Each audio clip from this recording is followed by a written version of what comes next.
Au nom du Père, du Fils et du Saint-Esprit, ainsi soit-il. Nous avions vu la dernière fois le long discours un résumé du long discours de Saint Étienne. Et aujourd'hui, Saint Luc nous rapporte brièvement son martyre. Le disciple va subir le même sort que son maître. Souvenez-vous quand Jésus avait dit « Vous verrez le Fils de l'homme assis à la droite de la puissance de Dieu ». Donc il confessait sa divinité. L'assemblée avait crié au blasphème et avait jugé Jésus digne de mort. Et ici on a à peu près la même scène avec le disciple. Saint Étienne, dit Saint Luc, rempli du Saint-Esprit, fixait le ciel et dit « Je vois les cieux ouverts et le Fils de l'homme debout à la droite de Dieu. » Donc ici, Saint Étienne confesse non seulement la divinité de Jésus-Christ, mais aussi sa résurrection. Et le résultat provoquera la même haine chez les Juifs. L'ayant entraîné, dit Saint Luc, hors de la ville, les magistrats le lapidèrent. Et Étienne, invoquant Dieu, disait « Seigneur Jésus, recevez mon esprit et ne leur imputez point ce péché. » Les Juifs étaient en effet à ce point aveuglés qu'ils n'ont pas entendu ces paroles, car, dit Saint Luc, ils se bouchaient les oreilles. À partir du moment où Saint Étienne a confessé la divinité de Jésus-Christ, ils n'ont plus voulu l'entendre, et ils l'ont lapidé.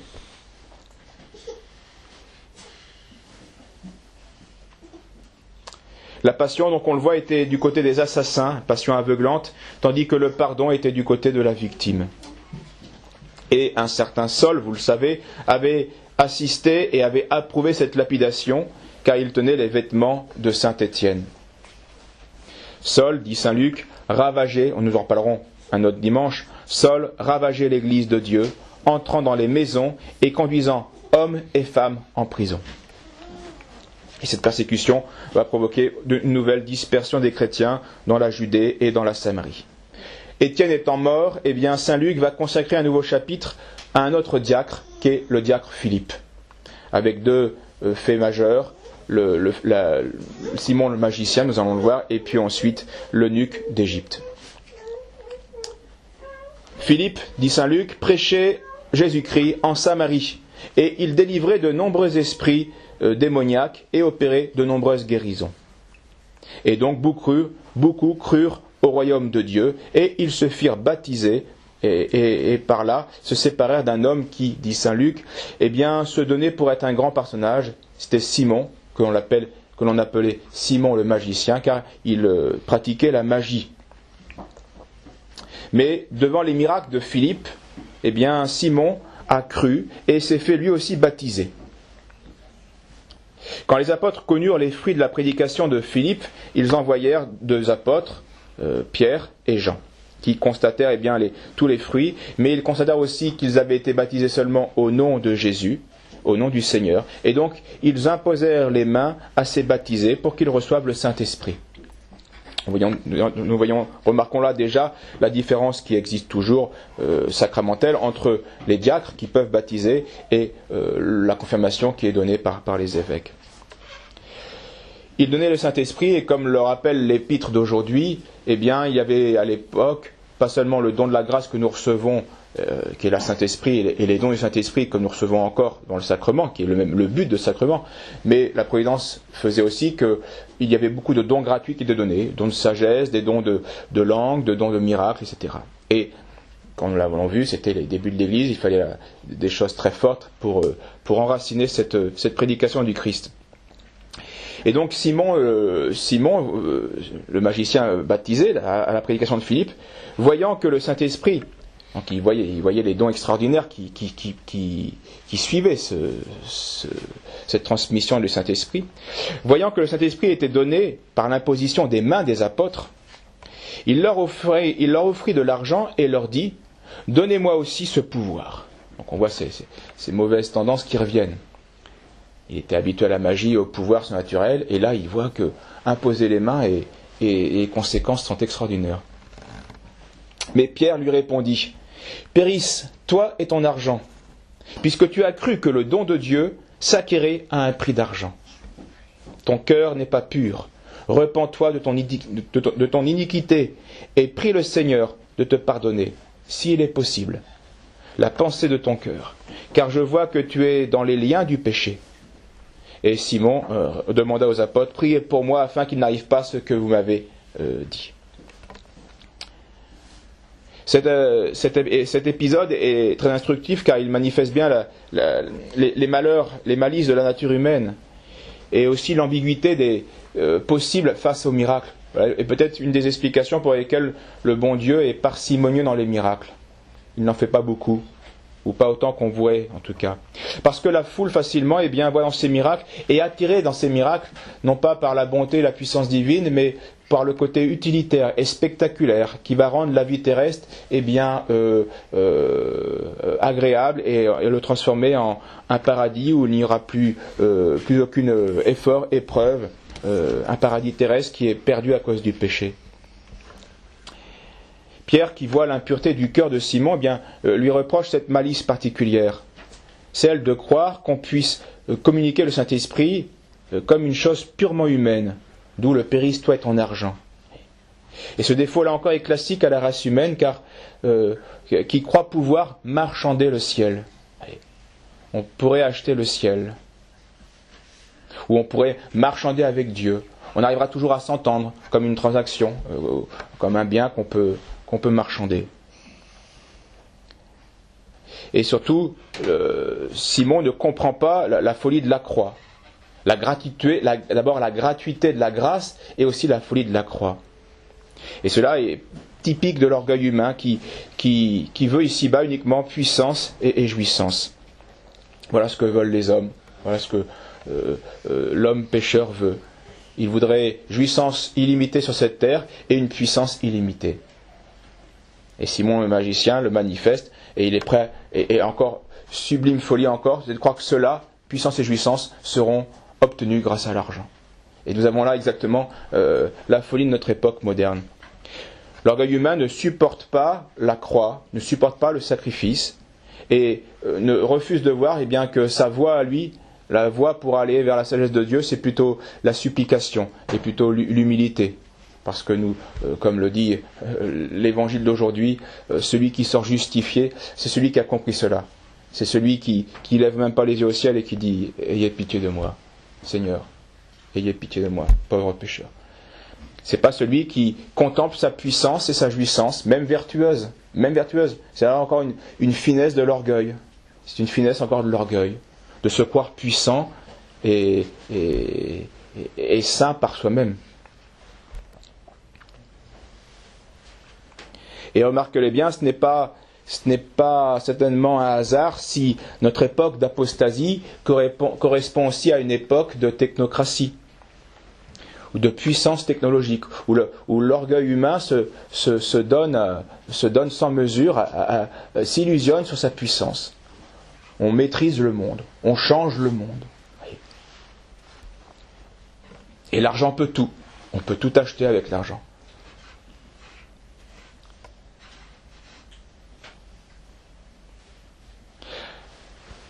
L'homme orgueilleux, la foule infidèle, croit avoir sur terre le bonheur que Dieu lui refuse. Ou plutôt, la foule veut bien invoquer Dieu, mais à condition qu'il y ait une utilité, à condition que la vie terrestre en ressorte plus agréable. Bref, on veut se servir de Dieu comme d'un marchand. On l'invoque quand on a besoin. Et si on n'a pas besoin, on ne pense plus à Dieu. Voilà la religion de la foule. Et il est évident qu'à une époque où la technique donne aux hommes tout ce qu'ils ont besoin matériellement, puisque leur pensée ne s'élève pas au-dessus de la matière et du temps, il n'y a plus besoin du bon Dieu. Et donc, la technique m'offre tout ce que j'en ai besoin pour être heureux ici-bas, donc Dieu est devenu inutile. Et cela correspond bien à l'apostasie dans laquelle nous vivons. Pourquoi demander à Dieu une chose alors que la technique me donne cette chose, alors que l'argent me procure le bonheur et la puissance dont je rêve. Et voilà l'univers misérable de l'homme orgueilleux et de la société apostate, qui n'est que l'apothéose de l'orgueil humain, qui se fait illusion, apostasie matérialiste. Et si saint Pierre avait vécu à notre époque, il dirait non pas seulement à un homme pécheur, à Simon le magicien, périsse toi et ton argent, mais il dirait à la société, peut-être dans une encyclique qui pourrait s'appeler périsse toi et ton progrès. Notre société va périr, parce que, comme pour Simon le magicien, ses pensées sont impures. Ils ne mettent pas Dieu à sa place, et ils s'illusionnent complètement sur la misère de l'homme. Deuxième fait majeur que le raconte Luc au sujet de Philippe. Philippe était en Samarie, donc, et un ange vient, lui ordonne et le transporte pour cela sur la route de Jérusalem vers Gaza. Et là, un eunuque, un serviteur de la reine d'Égypte, revenait de Jérusalem pour repartir dans son pays, et il avait fait ce détour à Jérusalem pour y adorer le Seigneur. Et il lisait dans son char, la voiture de l'époque, le rouleau d'Isaïe, le livre, la prophétie d'Isaïe, mais sans la comprendre. Et voilà le passage qu'il lisait particulièrement au moment où Philippe l'aborde. Comme une brebis, il a été mené à la boucherie. Comme un agneau muet, devant celui qui le tond, il est resté muet. Ce passage pour nous est évident, nous le lisons chaque vendredi saint, et nous savons de qui il s'agit. Mais pour l'eunuque qui lisait Isaïe, c'était incompréhensible. Alors Philippe va lui annoncer Jésus-Christ. Il va faire un catéchisme en résumé, en lui expliquant ce que Jésus a fait, ce qu'il faut faire depuis que Jésus est venu. Et voilà, en voyant, lors de la discussion, et l'eunuque voit de l'eau et dit à Philippe, qu'est-ce qui empêche que je sois baptisé, puisqu'il lui avait expliqué l'ordre sacramentel introduit par Jésus. Philippe le baptisa, puisque rien n'empêchait de recevoir le baptême, il croyait et était bien disposé. Et il laissa l'eunuque de la reine d'Égypte plein de joie, et il revient à Césarée. Voilà aussi un homme qui recherchait Dieu, mais bien plus pur que Simon le magicien, nous le voyons. Remarquez-le, il voyage et pourtant il prend le temps d'adorer Dieu. Il prend même le temps de lire les Écritures, bien qu'il ne les comprenait pas. Le sens lui était fermé. Et une fois expliqué, connaissant le Christ et comprenant que sa passion et sa résurrection est non seulement la clé des Écritures, mais la clé de la sagesse, ici-bas, il va demander le baptême en voyant de l'eau. Tout cela manifeste donc une âme ardente qui doit nous encourager, qui doit aussi peut-être nous confondre, car nous prenons certainement pas le temps comme il le faudrait, ou comme ce païen converti le prenait, de lire les Saintes Écritures et de les méditer. Pour saint Jean Chrysostome, qui insiste souvent sur cet aspect, il disait « Il y a plus de blâme, il y a plus à blâmer un chrétien qui ne lit pas les Saintes Écritures qu'un païen qui les jetterait dans la boue. » Oui, parce que le païen qui jette les Écritures et les méprise et les met dans la boue, il ne sait pas le trésor qu'il jette. Il est bête, mais moins blâmable que le chrétien qui les méprise, qui ne les lit pas, alors qu'il a un trésor à sa portée. Remarquez aussi l'accusation fausse et la calomnie des protestants manifestant la prédication de l'Église qui découragerait les chrétiens de lire les Écritures. Non, il faut les lire, mais en temps de d'hérésie, la lecture pouvait porter des dangers, donc l'Église a certainement protégé cette lecture par des explications, par la prédication, qui est plus simple. Mais il n'empêche que c'est un trésor, car qu'est-ce que c'est que la Sainte Écriture ? C'est une lettre de Dieu qui nous est adressée. Alors, bien sûr, c'est Dieu qui nous parle, certaines choses, nous serons comme ces serviteurs d'Égypte, nous ne les comprendrons pas, mais certaines choses nous consoleront, nous éclaireront, nous sanctifieront. Peu importe le livre que nous lisons, que ce soit Isaïe, Moïse, Ézéchiel ou Matthieu, Paul, Jacques, Pierre, etc., le vrai auteur des Écritures, c'est Dieu, et Dieu seul. Une des étymologies du mot religion, c'est religere, relire. Relire, c'est-à-dire se remémorer, se ressouvenir, s'appliquer de nouveau à Dieu. Voilà le but de la lecture de la Sainte Écriture. Ce n'est pas comme un roman pour se détendre, passer un bon moment, ce qui peut se faire quand on est épuisé ou fatigué, qu'il faut changer d'idée, de faire à son niveau et à sa place. Mais la lecture de la Sainte Écriture, c'est se remettre devant Dieu, c'est s'appliquer à Dieu. C'est vraiment un acte de religion. C'est vraiment se ressouvenir de Dieu pour être en sa présence. Un des avantages aussi de la Sainte Écriture, c'est qu'elle ne ment pas, bien sûr, Malheureusement, l'inconvénient c'est qu'on peut mal la comprendre puisque nous sommes tordus, d'où l'action de l'Église. Mais en soi, l'Écriture ne ment pas, évidemment, et elle est certainement là.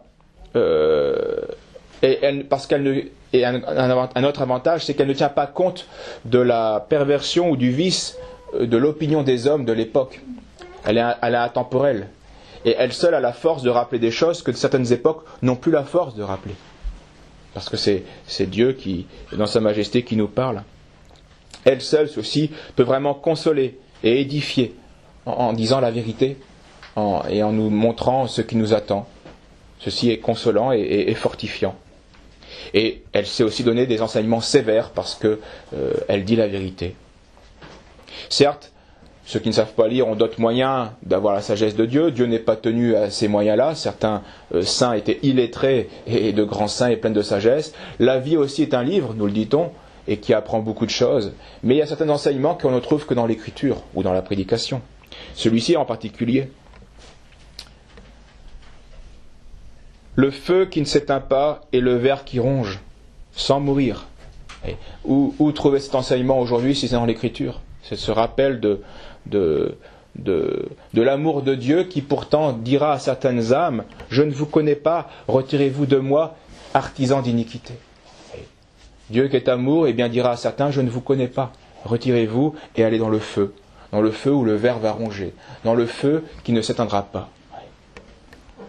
En tout cas, quoi qu'il en soit, eh bien, cherchons à être religieux, que nous ayons un peu, beaucoup ou presque pas le temps de lire les Saintes Écritures. Nous avons au moins celle des épîtres et des évangiles, celle du missel, c'est déjà beaucoup. Et cherchons à être religieux, c'est-à-dire à vraiment à servir Dieu, à être en sa présence pour le servir, lui obéir. Que ce soit à la manière de saint Étienne, dans une confession radicale qui nous amènera au martyre, ou que ce soit de manière plus humble et tout aussi radicale, comme celle de Philippe, qui était au service du prochain, et qui, selon les dons qu'il avait reçus, eh bien, en faisait profiter le prochain pour la gloire de Dieu. Et Dieu donne les dons comme il veut, à qui il veut, à nous de les faire fructifier en lui obéissant et en le servant. Au nom du Père, du Fils et du Saint-Esprit, ainsi soit-il.